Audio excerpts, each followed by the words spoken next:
Kita stared at the blue planet on his view screen. His office was quiet except for the soft hum of machines around him. After 15 years as the Galactic Intelligence Agency's top analyst, he thought he had seen everything. He was wrong. "Analyst Kita, your presence is required in the main chamber," the computer announced. He straightened his uniform and walked down the bright white hallway. The other analysts he passed looked at him with respect. Everyone knew that when Director Hadawan called for Kita personally, it meant something big was happening. The main chamber doors slid open silently. Director Hadawan stood at the center of the room, her silver uniform gleaming under the lights. 3 other officers stood with her: Jai-yun, the agency's best communications expert; Do-hyun, who could read any alien species' behavior patterns; and Sun-mai, their top systems engineer. "We have discovered something unusual," Director Hadawan said. She pressed a button, and a hologram of Earth appeared in the room. "This planet has achieved spaceflight, but they are not united under one government. They have not contacted other worlds. But they are noisy." Kaita raised an eyebrow. "Noisy, Director. Their communications fill their orbit," Jai-yun explained, stepping forward. "They broadcast constantly. Music, stories, arguments, pictures of small animals, discussions about food. They send more information into space in one day than most civilizations do in a year." Do-hyun shook his head. "Their behavior patterns make no sense. They fight about tiny things but work together on big problems. They help strangers but argue with friends. They make up stories about things that never happened and share them with millions of others." Director Hawan looked at Kita. "We need you to lead a team to study them. Learn how they think. Find out if they are dangerous or if they could be useful allies. You will have the best equipment and full access to their communications." Kaita felt proud. This was a big assignment. "I will start right away. When do you need the first report?" "That's the problem," Sun-mai said. She looked worried. "We tried to analyze their information patterns. Our best computers couldn't handle it. There's no logic to it. It's chaos." Director Hawan nodded. 2 junior analysts already asked for transfers after trying to understand something called internet comments. "Be careful, Kita. This species is different from any we have studied before." Kita went back to his office and set up his team. They would work in shifts, watching Earth's communications day and night. He created a perfect system to sort and analyze the information. Everything would be organized and clear. 6 hours later, his system crashed. "What is a meme?" Jai-yun asked, looking confused at her screen. "And why do humans keep changing it and sending it to each other?" "I don't understand," Do-hyun said from his desk. "They spend hours arguing about whether a food is a sandwich, but they also work together to solve complex math problems for fun. How can they be so foolish and so smart at the same time?" Kaita watched his carefully planned system fall apart as Earth's chaos poured in. He had never failed at an assignment before. But as he looked at the streams of human communications flooding their screens, he realized this might be his biggest challenge yet. "Keep watching," he told his team. "There must be a pattern. We just haven't found it yet." On his screen, millions of humans continued their endless conversations, unaware that confused alien analysts were trying to make sense of their daily chatter. Kita settled in for a long night. Somewhere in all this chaos, there had to be answers. He just hoped he could find them before the chaos drove them all mad. Kita had not slept in 3 days. The screens in front of him showed endless streams of human communications. His eyes were tired, but he couldn't look away. Every time he thought he understood something about humans, they surprised him again. "Sir," Jai-yun called from her station. "I found something important. Humans have different languages." "That's normal," Kita said. "Most planets have 4 or 5 languages." "Earth has more than 7,000 languages," Jai-yun said. Kita dropped his datapad. "That's impossible. How do they communicate? They use something called translation software, Sun Mai explained from her desk. But that's not the strangest part. They also make up new words all the time. And they use old words in new ways. Yesterday, I saw them use the word sick to mean good. Do-hyun walked into the office carrying a large drink. His hands were shaking slightly. The humans have created another category of communication. They call it social media. What does it do? Ki-tae asked. Everything. Nothing. Both at the same time. Do-hyun took a long drink. Humans use it to share news, tell jokes, argue about politics, show pictures of their food, and talk about their feelings. Sometimes, they just post random letters like lol or sinem. Keita tried to update their analysis system again. This was the 5th time today. Every time they thought they understood how humans communicated, something new appeared. Look at this, Jae-yun said. Humans are having a serious discussion about space travel. But in the middle of it, someone posted a picture of a small animal wearing clothes. Now everyone is talking about the animal instead. Their attention span makes no sense, Do-hyun said. They can watch educational videos for hours, but also spend days arguing about which color a dress is. Sun Mai raised her hand. Sir, I found something called streaming. Humans broadcast themselves doing everyday things, and other humans watch them and send them money. Keita rubbed his temples. His head was starting to hurt. Why would anyone want to watch strangers doing normal things? For company, entertainment, learning new skills, or sometimes just because they're bored, Jae-yun said. She had been watching human broadcasts for hours. They even watch other humans playing games or eating food. The computer system beeped again. Another category of human communication needed to be added. Keita looked at the growing list.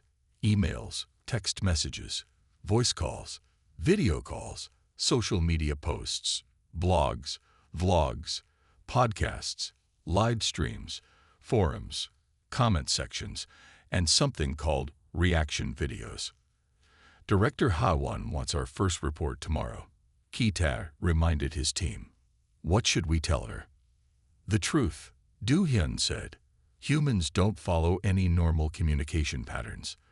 They talk all the time, about everything, in thousands of different ways. And somehow, they understand each other. Keita started writing his report. How could he explain Earth's communication system to the director? How could he describe a species that used pictures of cats to express their feelings? A species that could switch from discussing quantum physics to sharing recipes in the same conversation. Maybe that's their strength, Jae-yun said quietly. Everyone looked at her. Think about it. Other species follow strict rules when they communicate. Humans break all the rules, and they do it on purpose. They're not afraid of chaos. They create it. Keita looked at the screens again. Millions of human conversations flowed past, a river of words, images, sounds, and ideas. His perfect system couldn't categorize it all. But maybe that was the point. Maybe humans didn't want their communications to be perfect and organized. He started typing his report again. Earth Communications Analysis. Day 3. Conclusion. Traditional analysis methods have failed. Humans have developed a communication system that defies classification. Further study is needed to understand how they thrive in this chaos. The screens kept blinking with new messages. Somewhere on Earth, billions of humans were talking, sharing, arguing, and connecting. And in a quiet office in space, 4 very confused aliens tried to make sense of it all. Do-hyun sat in the office medical center. The doctor looked at him with concern while checking his vital signs. This was his 3rd visit this week. Your stress levels are very high, the doctor said. What happened this time? Humans, Do-hyun said, his voice tired. I watched them spend 6 hours helping a stranger find his lost pet. They shared the animal's picture millions of times. People searched their neighborhoods. Everyone worked together. He paused. Then I watched the same humans argue for 8 hours about whether a hot dog is a sandwich. The doctor made notes on his tablet. And this causes you stress. How can they be both? Do-hyun asked. How can they show such kindness and then fight about something so small? It makes no sense. Meanwhile, in the main observation room, Jae-yun hadn't moved from her screen in hours. She had discovered something called entertainment dramas. Her eyes were fixed on the screen, watching humans act out stories about love, family, and business. Jae-yun, Kita called. We need your report on human emergency communications. Just one more episode, she said, not looking away. I need to know if Mireille will choose the kind doctor or the rich business owner. Keita walked over to her station. This is not work. This is human entertainment. But it helps us understand them. Jae-yun insisted. Look how they tell stories. They show all their emotions. They cry, laugh, and shout. They keep secrets and then tell the truth at the worst possible moment. It's all here. Sun Mai entered the room carrying new data charts. Sir, we have another problem. Humans use something called sarcasm. They say things they don't mean, and other humans understand that they mean the opposite. Kaita felt a headache coming. Why would they do that? For humor, or to show disapproval, or sometimes just for fun. Sun Mai explained. And there's more. They have inside jokes that only certain groups understand. They create new jokes by changing old jokes. They even have jokes about having jokes. Director Ha-won chose that moment to visit their office. She found Do-hyun in the medical center, Jae-yun crying over fictional human stories, and Sun Mi trying to create a database of human humor. Kita stood in the middle of it all, trying to maintain order. Report, she commanded. Keita straightened his uniform. Director, we have made several observations about human communication patterns. They are complex. Example, she asked. Humans created something called emoji to help them express emotions in text. Keita explained. Simple pictures to show feelings. But then they started using these pictures in new ways. Now a picture of an eggplant can start an argument, and no one can agree on what the crying laughing face really means. Director Ha-won looked around the room. Her best team was falling apart trying to understand human communication. Do-hyun had returned from the medical center and was muttering about sandwich definitions. Jae-yun was still watching her dramas, talking about character development and plot twists. Sun Mi's humor database had crashed for the 4th time. Kita, the director said softly. Perhaps we need a new approach. Instead of trying to categorize everything, maybe we should try to understand why they communicate this way. Kaita looked at his team. They were some of the smartest analysts in the galaxy. They had studied hundreds of alien civilizations, but Earth's chaos of communication was breaking them. The director was right. They needed to stop fighting the chaos and start understanding it. Team, he announced. New assignment. Stop analyzing. Start watching. Stop categorizing. Start listening. We need to learn to think like humans. Does this mean I can watch more dramas? Jae-yun asked hopefully. Keita sighed. Yes, but please, try to get some sleep too. Director Ha-won nodded approvingly and left the room. Behind her, the screens kept showing endless streams of human communications. Her best team was going native. But maybe that was exactly what they needed to do. The emergency alarm woke Keita in the middle of the night. He rushed to the office, still wearing his sleeping clothes. When he arrived, he found chaos. Do-hyun was curled up under his desk, holding his head. Make it stop, he whispered. The humans are fighting about colors again. Someone posted a picture of a dress, and half say it's blue, half say it's gold. How can the same picture look different to different humans? Why do they enjoy arguing about this? Jae-yun sat at her station, surrounded by empty drink containers. Her eyes were red from lack of sleep. Sir, she said when she saw Keita. You need to see this. The humans have created something terrible. They call it social media. We already knew about social media, Kita said. No, sir. We only saw the surface before. Look deeper. Jia showed him her screen. They have different platforms.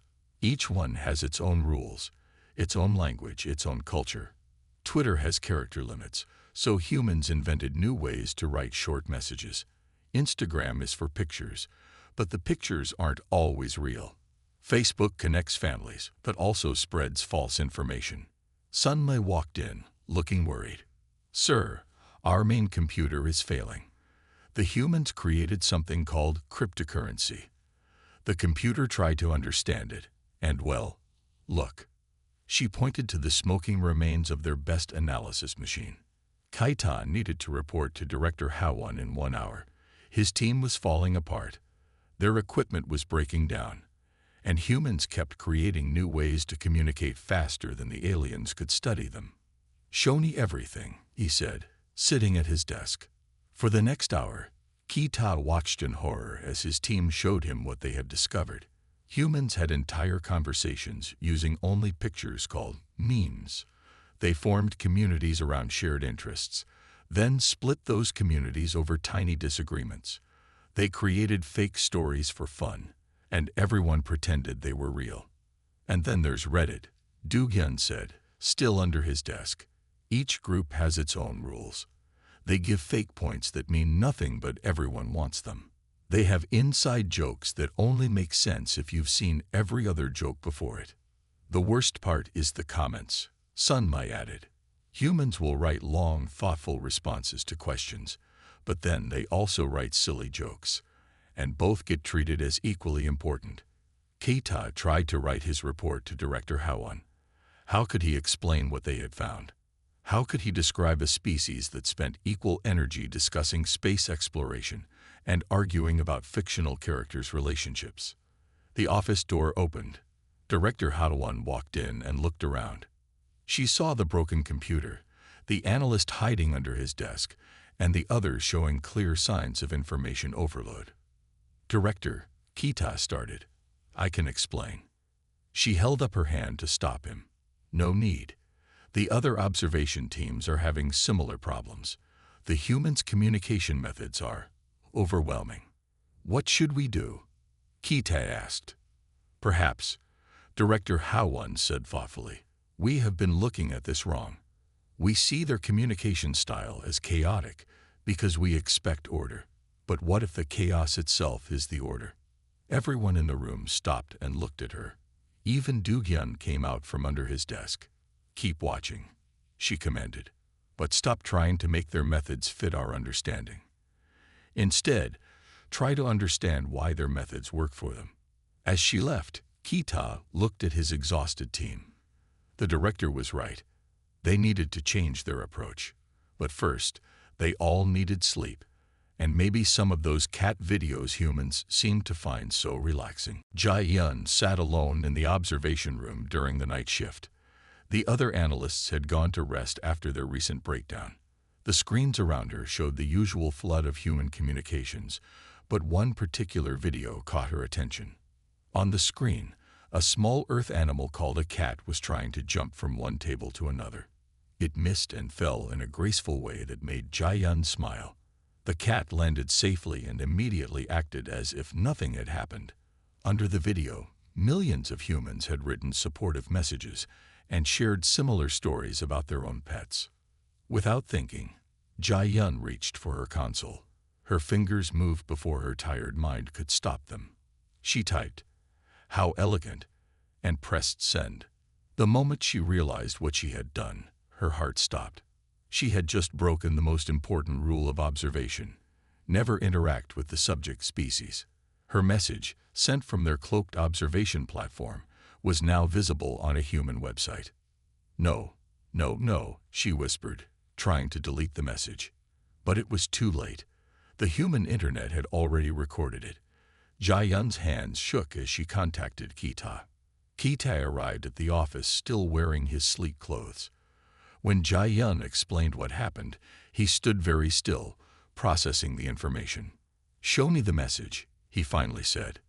Jai-yun pulled up the video. They scrolled through thousands of comments until they found hers. It sat there, a simple comment among millions of others. No one had replied to it. No one seemed to notice anything unusual about it. "I'm sorry," Jai-yun said quietly. "I will accept any punishment." Keita walked around the room, thinking. This was a serious breach of protocol. He should report it to Director Howon immediately. But as he looked at the screens of endless human communications, something struck him. "Jai-yun," he said slowly, "how did you know to use that heart symbol?" I've been watching them," she admitted. "Humans use it to show they like something. They have many symbols like this. They call them emojis. And you understood exactly when and how to use it," Keita said. "You communicated like a human, without thinking about it." At that moment, Sunmai rushed into the room. "Sir, you need to see this. I've been analyzing our computer problems. The system isn't failing because it can't handle the volume of human communications.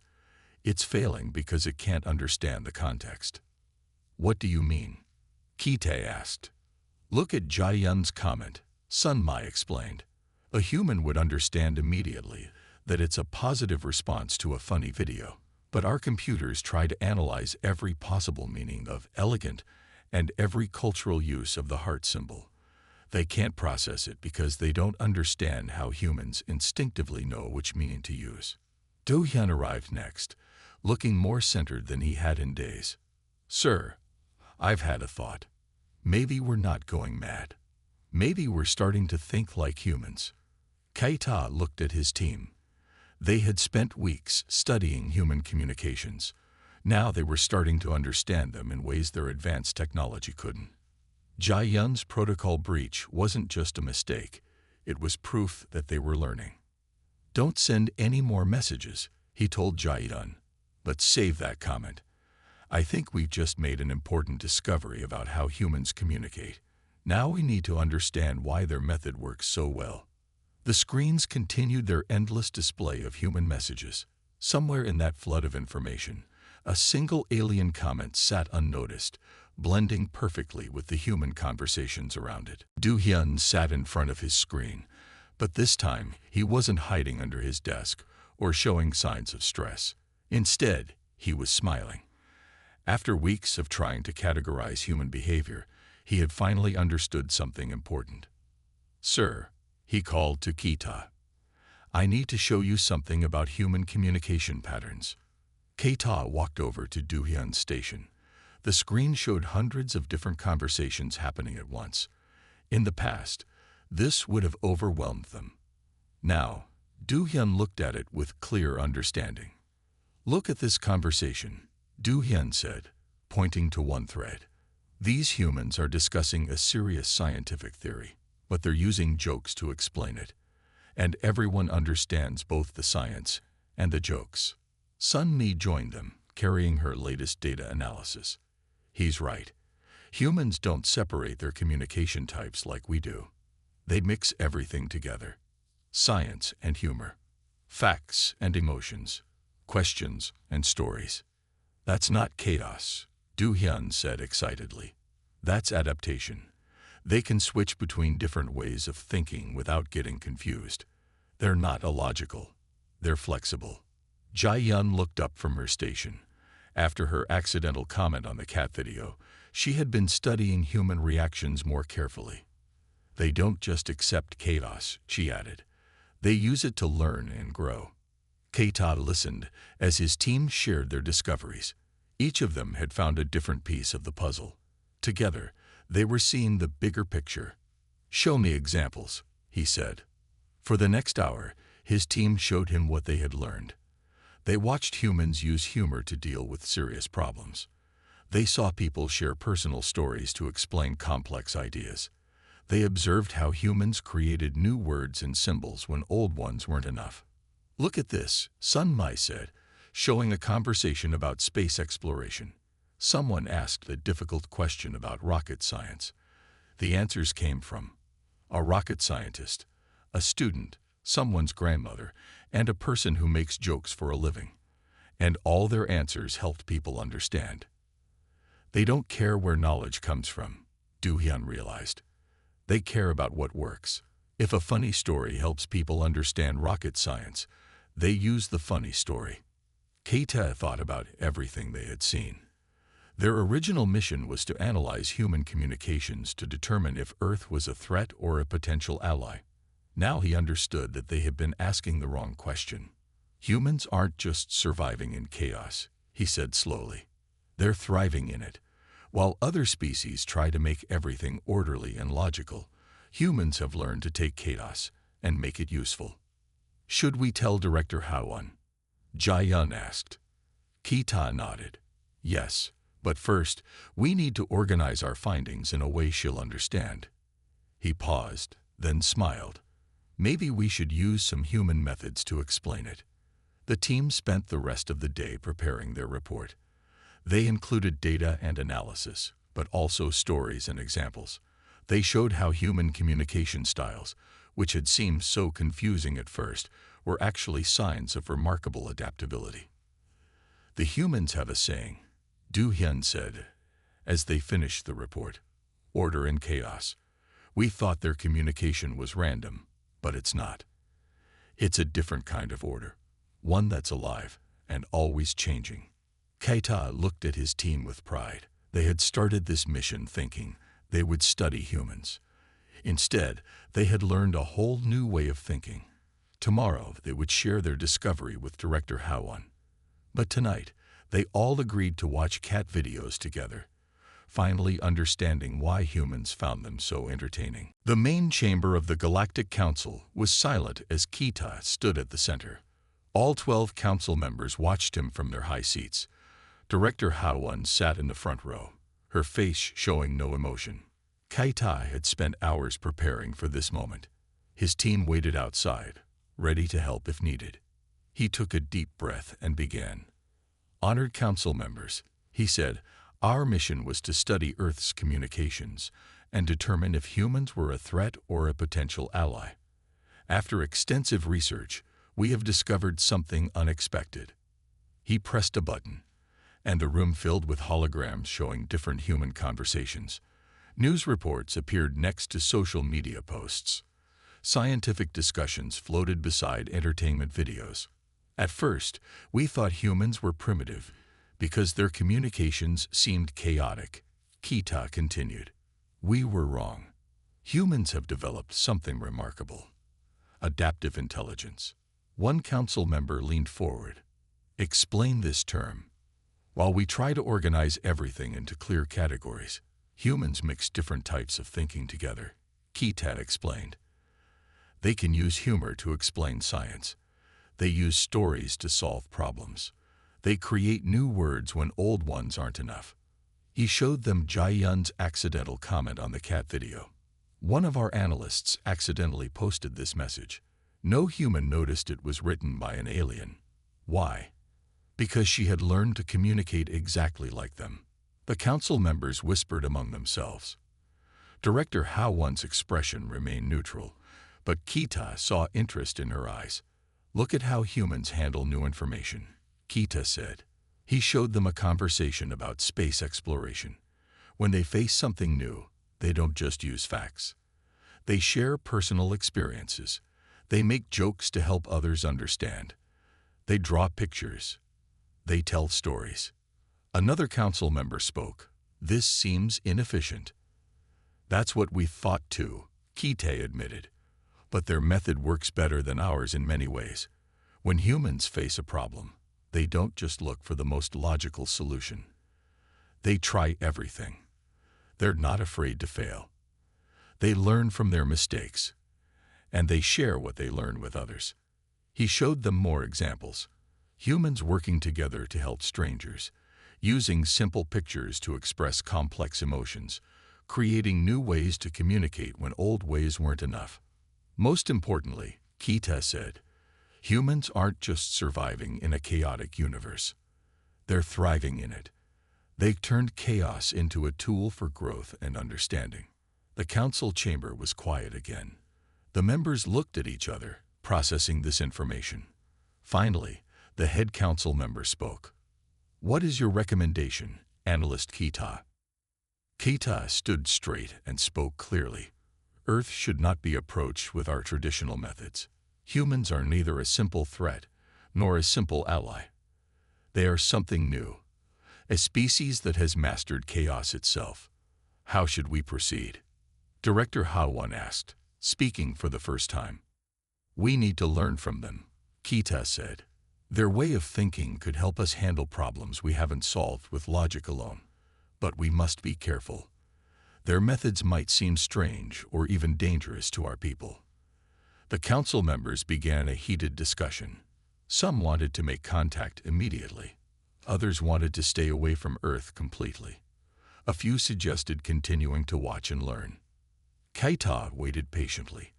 Outside the chamber, his team listened through the door. Whatever the council decided, they had done their job. They had discovered something important about humans. In a universe full of chaos, they had learned not just to survive, but to dance with the chaos itself. Director Hawan sat in her office, reading the final reports from all Earth observation teams. 3 days had passed since Kita's presentation to the council. The debates had been long and intense. Now she had made her decision. She called Kita and his team to her office. They arrived quickly, standing in a neat row before her desk.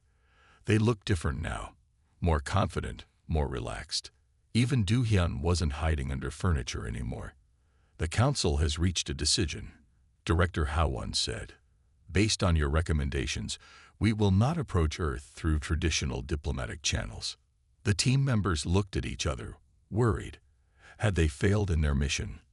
"Instead," she continued, "we will begin a new type of first contact preparation, one that has never been tried before." She pressed a button on her desk, and a large screen appeared. On it were dozens of social media accounts, all newly created. "Your team will lead this project," she said. "Before we make official contact, we need to understand how humans think. Not just study them, but learn to think like them. Each of our diplomats will spend time on these human platforms, learning their ways of communication." Jae-yun's eyes widened. "You want us to join their social media?" "Exactly," Director Hawan nodded. "But carefully. No direct interaction yet, just observation and practice.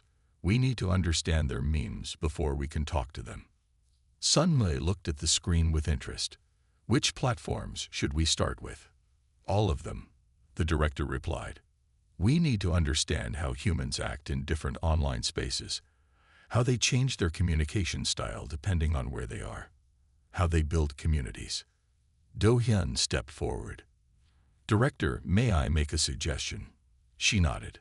"We should start with something simple," he said. "Maybe those cat videos everyone likes. They seem to bring humans together, no matter what language they speak or where they're from." Director Hawan smiled slightly. "Approved. But remember, no comments this time." Jae-yun blushed, but she was smiling too. Keita looked at the screen, then at his team. They had come so far from their first days of confusion and fear. Now they were going to lead their entire civilization into a new way of thinking. "One more thing," Director Hawan said. "The council wants to understand these memes you mentioned. They believe they might be important for future diplomatic relations." The team tried not to laugh. The idea of serious council members studying memes was both funny and exciting. Maybe that was exactly what they needed, to learn how to mix serious things with funny things, just like humans did. "When do we start?" Hite asked. "Right now," Director Hawan said. "Your first task is to create a training program for our diplomats. Teach them everything you've learned about human communication. And," she paused, "maybe start with those cat videos. They seem like a good way to begin." The team left the director's office with a new mission. In the observation room, their screens still showed the endless flow of human communications. But now, instead of feeling overwhelmed, they felt excited. Should we show them the "This is Fine" dog meme first, or start with Grumpy Cat? Jai-yun asked seriously. Neither, Do-hyun said. First, we teach them about emojis. You can't understand human communication without understanding emojis. Kaita watched his team discuss their plans. Soon, their entire civilization would begin learning the art of human communication. It wouldn't be easy, but it would be interesting. And maybe, just maybe, it would make them all better at understanding not just humans, but each other too.